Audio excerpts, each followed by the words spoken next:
دعوت دینے سے پہلے میں جامعہ کا مختصر سا تعارف آپ کی سماعتوں کے پیش نظر کرنا چاہوں گا۔ جامعہ حاضہ 40 سال سے مصروف عمل ہے۔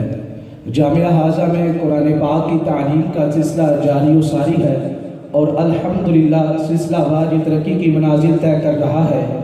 ابتدا میں صرف حفظ اور ناظرہ کی تعلیم دی جاتی تھی، لیکن اب قرآن پاک کا ترجمہ، تفسیر اور تنظیم المدارس کے تحت عامہ خاصہ عالیہ و عالمیہ کا کورس بھی کروایا جاتا ہے۔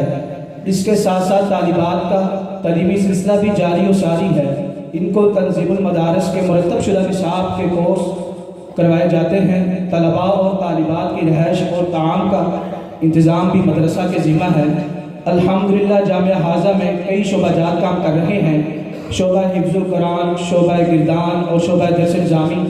اس کے ساتھ ساتھ عصری تعلیم کا سلسلہ بھی جاری و ساری ہے۔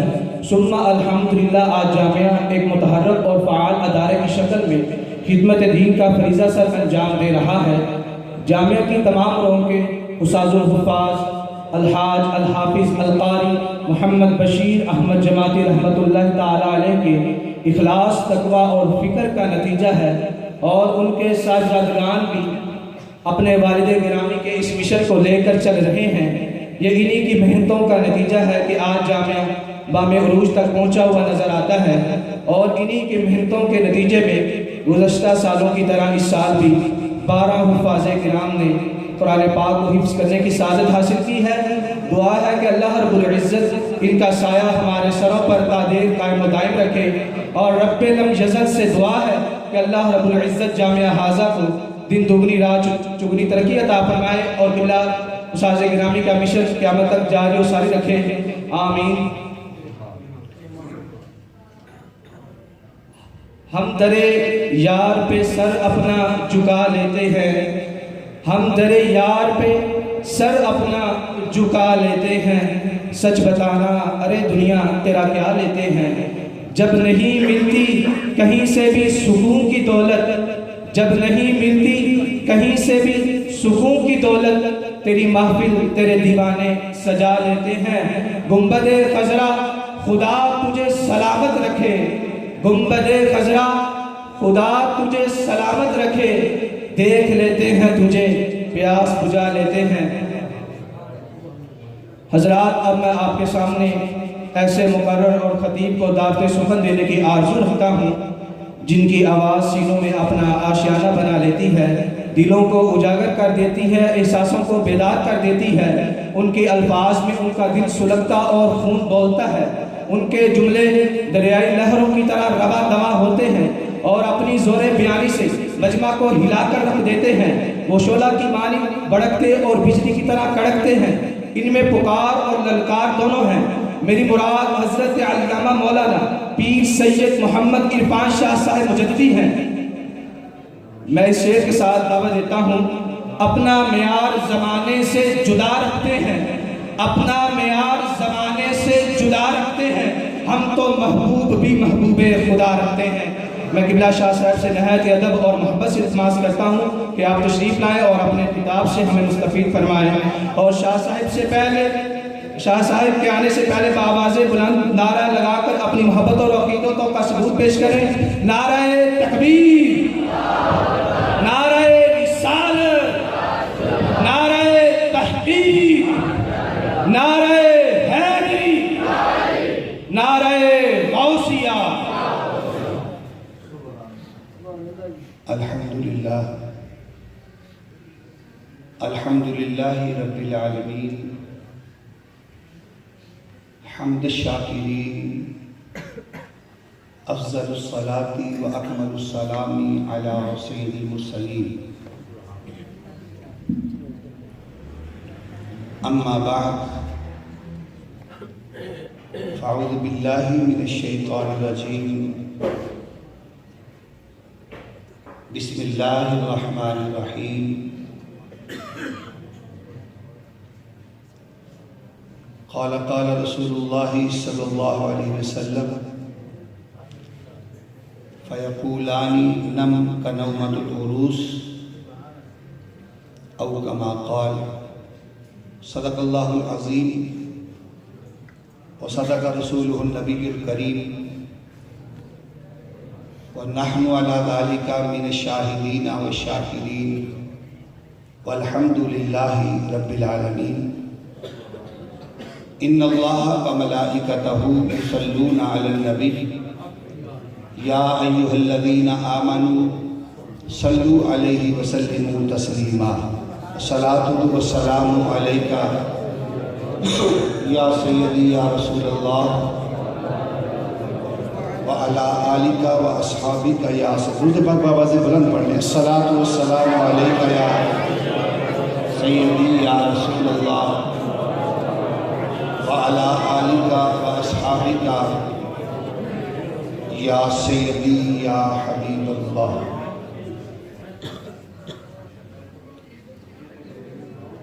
استاذ القراء، استاذ الحفاظ حضرت حافظ قاری محمد عبدالرشید صاحب جماعتی،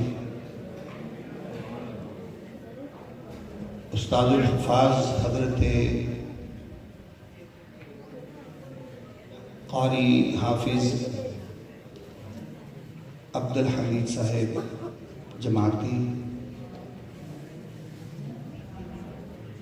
استاد العلماء حضرت علامہ مولانا حافظ قاری عبدالمجید صاحب جماعتی، صاحبزادہ والا شاہ حضرت حافظ قاری محمد شبیر احمد صاحب جماعتی،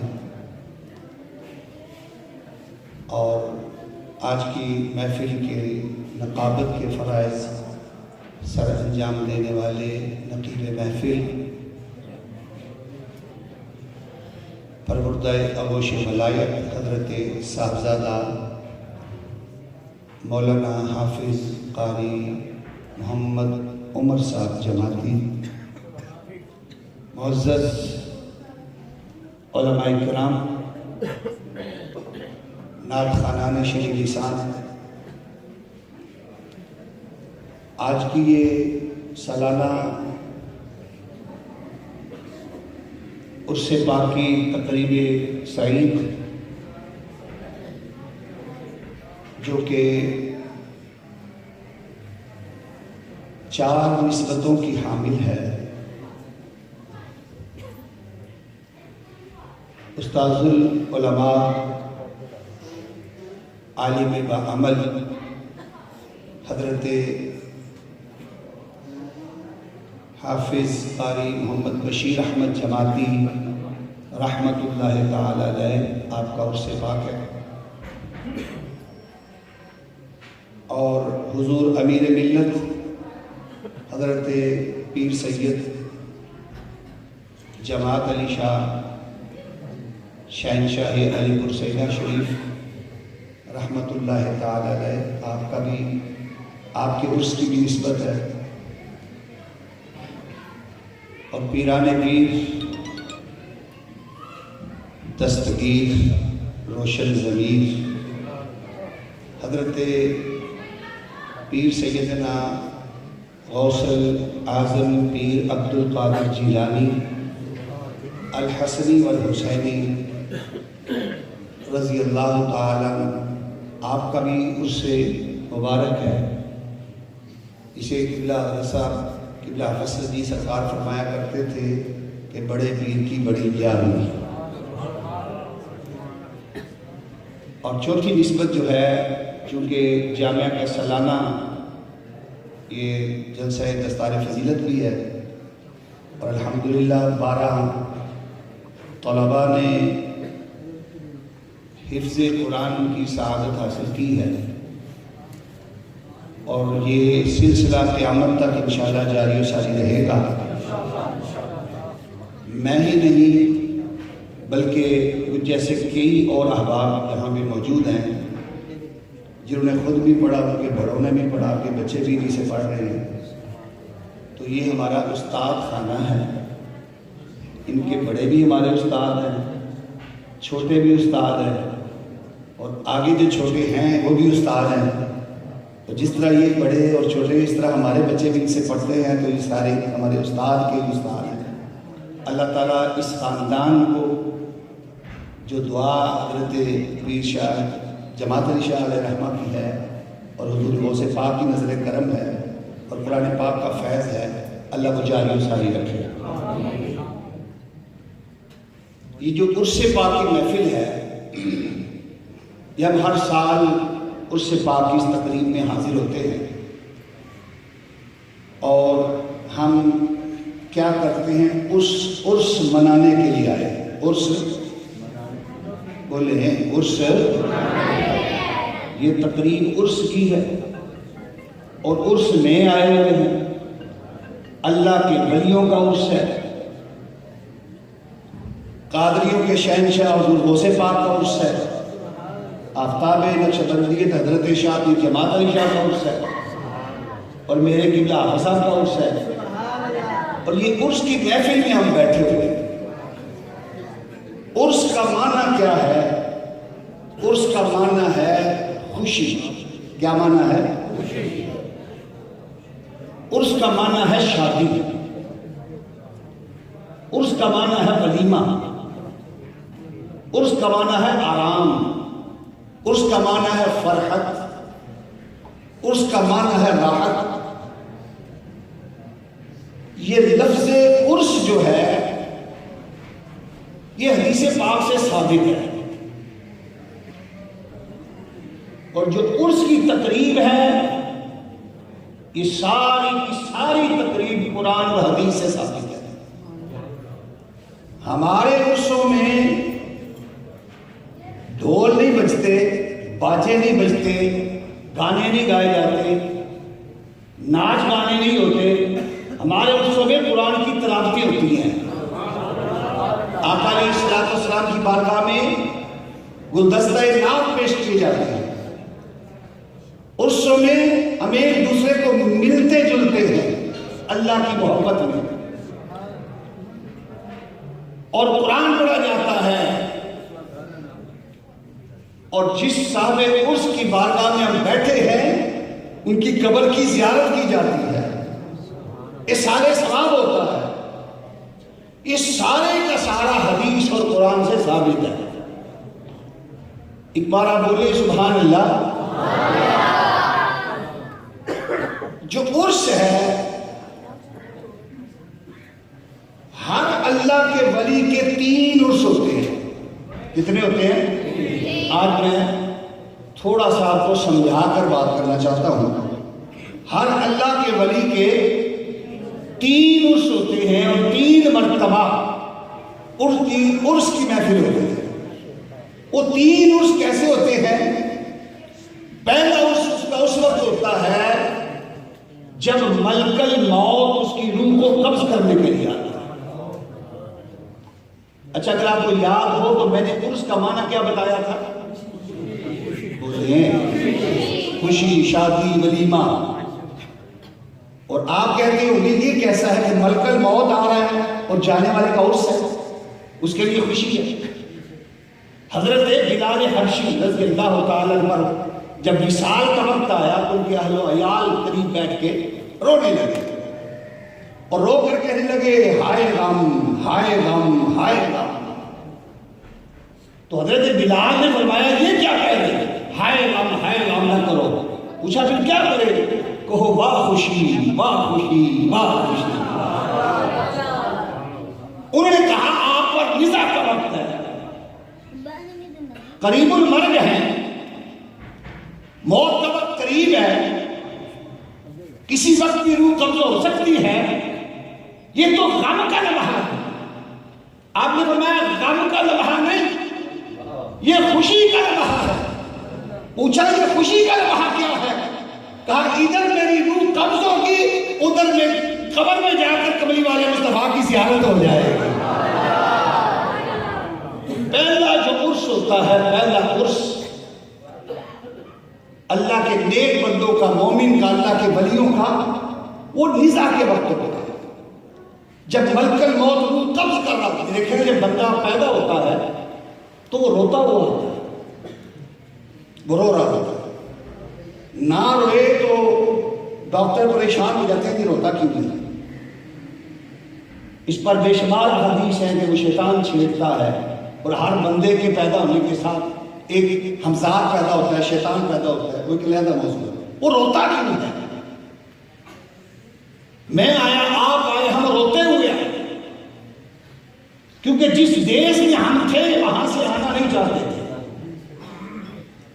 اس دیش سے اس دیش میں آنا نہیں چاہتے تھے، لیکن ہماری کیا مجال، رب نے ہمیں بھیجا، ہمیں آنا پڑا۔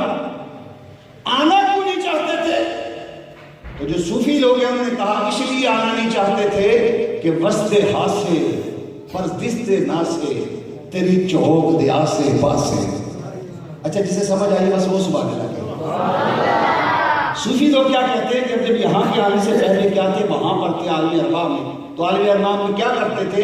کہتے ہیں کہ وسط ہاسے پردست ناسے تیری چوک دیا سے پاسے، سن دے ہاسے مٹھیاں گالی سونا آپ سناندہ ہاسے۔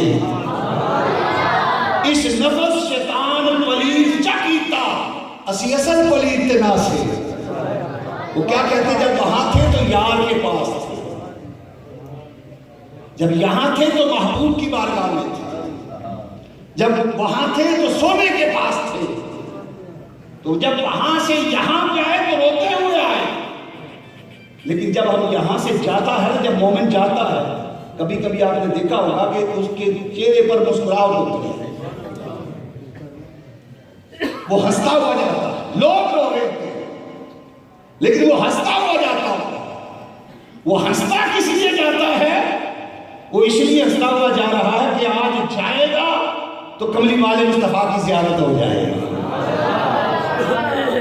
یہی وجہ ہے کہ جب اسے کفن پہنا کر، نہلا کر، اسے اجلا صاف ستھرا کر کے، غسل دلا کر، جب ہم اسے کندھے پہ اٹھا کر، ہار پہنا کر چلتے ہیں، تو وہ ہر روز اس گلی سے چلتا تھا اور گزرتا تھا، کوئی ٹس سے مس نہیں ہوتا تھا۔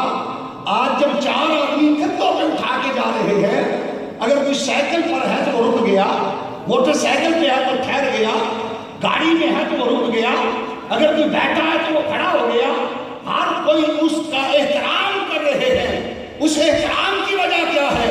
آج اس کا ایک عرس ہو گیا ہے، دوسرا عرس اس قبر میں جا کر ہونے والا ہے، قبر میں جا کر دوسرا عرس ہوتا ہے۔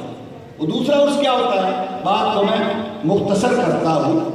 جب ہم میت کو قبر کے اندر رکھ کے واپس پلٹتے ہیں تو حضور علیہ السلام فرماتے ہیں کہ نکیرین آ جاتے ہیں، 2 فرشتے آتے ہیں، اور آتے وہ سوال کرتے ہیں من ربوں کا، بندے کو بٹھا لیتے ہیں، بندہ بیٹھ جاتا ہے، سوال ہوتا ہے من ربوں کا، بتا تیرا رب کون ہے، ما دینوں کا، بتا تیرا دین کیا ہے۔ حضور علیہ السلام نے ہمیں سوال بتا دیے۔ حضور نے سوال پرچہ آؤٹ ہو گیا، دنیا کا پرچہ آؤٹ ہو جائے تو پرچہ کینسل۔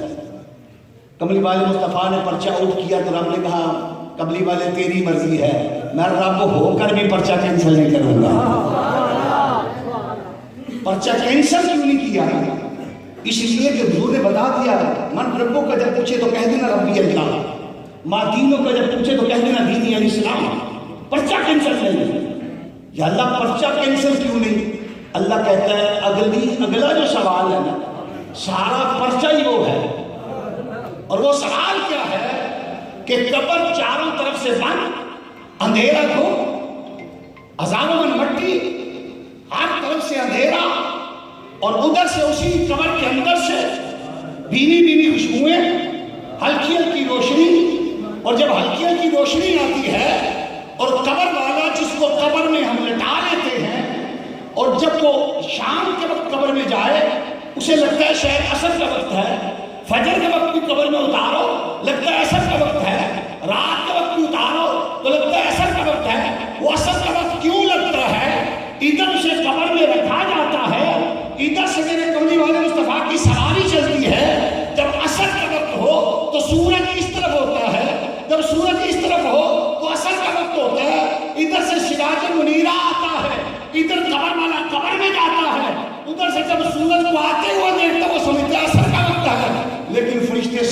بھی پوچھ رہے ہوتے ہیں ما کنت تقول فی حق ھذا الرجل. فرشتوں کا سوال ہے ما کنت تقول فی حق ھذا الرجل، بتا تو کیا کہتا تھا اس کے بارے میں. توجہ ہے آپ سب کی؟ سوال ہے کہ بتا کیا کہتا تھا. اب وہاں پر عقیدہ کام آئے گا. وہاں پر کیا کام آئے گا؟ عقیدہ کام آئے گا. حضور علماء کی بارگاہ میں یہ ہاتھ جوڑ کے عرض کرنا چاہتا ہوں کہ قبر میں عمل کے بارے میں سوال ہی کوئی نہیں. قبر میں عمل کے بارے میں سوال ہی کوئی نہیں. عقل تو یہ کہتی ہے کہ قبر میں عمل کے بارے میں سوال ہو، جو آتا جائے اس کا نتیجہ وہاں سے نکال کے اسے جنت یا جہنم میں فوراً رکھ دیا جائے. لیکن ایسا نہیں ہے. قبر میں کیا ہے؟ 3 سوال ہیں. من ربک ما دینک ما کنت تقول فی حق ھذا الرجل. قبر میں عمل کے بارے میں سوال نہیں ہے. کیوں نہیں ہے؟ قبر میں عمل کے بارے میں سوال کیوں نہیں ہے؟ اس لیے نہیں ہے قبر میں تو عقیدے کے بارے میں سوال ہے. عمل کے بارے میں سوال اس لیے نہیں کہ حضور نے فرمایا عمل کا دروازہ بند، لیکن پھر بھی صدقہ جاریہ، نافع علم، نیکیاں ابھی اس کی آ رہی ہیں. اشعال ثواب ابھی اس کو بولو اشعال ثواب ابھی اس کو ابھی ثواب آ رہا ہے. اگر ثواب آ نہ رہا ہوتا اسی وقت اس کا فیصلہ ہو جاتا. فیصلہ اس لیے نہیں ہے کہ ابھی اگر اس کی طرف سے کسی نے حج کیا ثواب پہنچ رہا ہے، عمرہ کیا ثواب پہنچ رہا ہے، تعلیم دی ثواب پہنچ رہا ہے، صدقہ جاریہ کیا ثواب پہنچ رہا ہے، مسجد بنائی ثواب پہنچ رہا ہے، مدرسہ بنایا ثواب پہنچ رہا ہے، پانی کا انتظام کیا ثواب پہنچ رہا ہے، کھانا کھلایا ثواب پہنچ رہا ہے. چونکہ ابھی ثواب آ رہا ہے، چونکہ جب ثواب آ رہا ہے تو اعمال کے بارے میں سوال ہی نہیں، کیونکہ ثواب تو ابھی آ رہا ہے. پتہ نہیں کتنا ثواب آ جائے گا. کیونکہ ثواب کا دروازہ بند نہیں، ثواب کا دروازہ کھلا ہے، پر عقیدے کا دروازہ بند ہے. بس بات میں ختم کرنے لگا. عقیدے کا دروازہ بند ہے. وہ عقیدے کا دروازہ کیا ہے کہ فرشتے پوچھ رہے ہیں ما کنت تقول فی حق ھذا الرجل. وہاں پہ سارا کام یہ عقیدے کا. اگر آپ بتاؤ عقیدہ یہ ہو کہ نبی مر کے معاذ اللہ مٹی میں خاک ہو گیا ہے تو وہ کیسے بتائے گا کہ یہ آقا علیہ السلام. اگر عقیدہ یہ ہو کہ نبی میرے جیسا ہے، آج تو قبر میں نور ہی نور نظر آئے گا تو وہ کیسے کہہ دے گا کہ یہ نبی ہے. اگر عقیدہ یہ ہو نبی آ نہیں سکتا، نبی جا نہیں سکتا، نبی حاضر نہیں، نبی ناظر نہیں، تو یہ تو آ بھی رہا ہے جا بھی رہا ہے، تو وہ کیسے کہے گا؟ وہ کیسے اپنے آپ کو اپنے سوال کا جواب کیسے دے گا؟ جب وہ جواب نہیں دے سکے گا نا تو پھر اسے فرشتے گرزے پکڑ کے ماریں گے اور اس کے لیے جہنم کی کھڑکی کھول دی جائے گی. لیکن ہم عقیدے کو پکا کے جاتے ہیں یہاں سے. ہم نے ہمیشہ عقیدہ پکایا. ہم تو سلام ہی بھیجیں تو کہتے ہیں السلام علیکم یا نور اللہ. ہم تو کہتے ہیں نبی ہمارے جیسا نہیں بلکہ نبی جیسا ہی کائنات میں کوئی نہیں. ہمارا تو عقیدہ نبی آ بھی سکتا ہے، نبی جا بھی سکتا ہے. ہم تو اسی لیے یہ پکا رہے ہیں نبی وہ ہے جس کا والضحیٰ کا چہرہ ہے، واللیل کا چہرہ ہے، علم نشرہ کا سینہ ہے، مازاغ البصر کی آنکھیں ہیں، ید اللہ کے گورے ہاتھ ہیں، وجہ اللہ کا چہرہ ہے، وما قوائد کے بازو ہیں، وما ینطق کی زبان ہے، لب اس کے لالی ہیں، خط اس کے مشکی ہیں، زلف عنبری ہیں، چشم نرگسی ہیں. جب وہ بولتا ہے تو رحمت کے موتی رولتا ہے، جب وہ مسکراتا ہے اس کے دندان مبارک سے نور کی شعائیں نکلتی ہیں. مزمل کی کملی ہے اس کے پاس، مدثر کی چادر اوڑے ہوئے ہیں. ادھر جب فرشتے پوچھیں گے ما کنت تقول فی حق ھذا الرجل، بتا کیا کہتا تھا، تو یقیناً ہر سنی کہے گا فرشتوں ہٹ جاؤ پیچھے، مجھ سے پوچھتے ہو میں کیا کہتا تھا. میں تو دن رات سے پکارا کرتا تھا لبیک لبیک لبیک یا رسول اللہ، لبیک لبیک لبیک یا رسول اللہ، لبیک لبیک لبیک یا رسول اللہ، لبیک لبیک لبیک یا رسول اللہ. دیوانہ یوں بھی تو کہہ سکتا ہے فرشتوں ہٹ جاؤ پیچھے. تمہارا سوال یہ ہے ما کنت تقول فی حق ھذا الرجل، کیا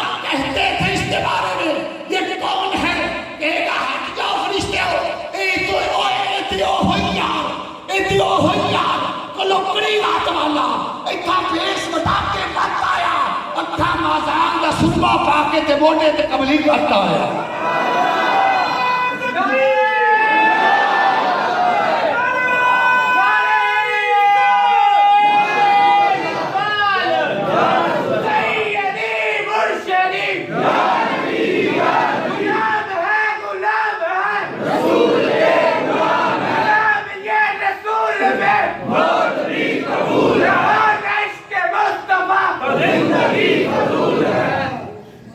بولو سبحان اللہ.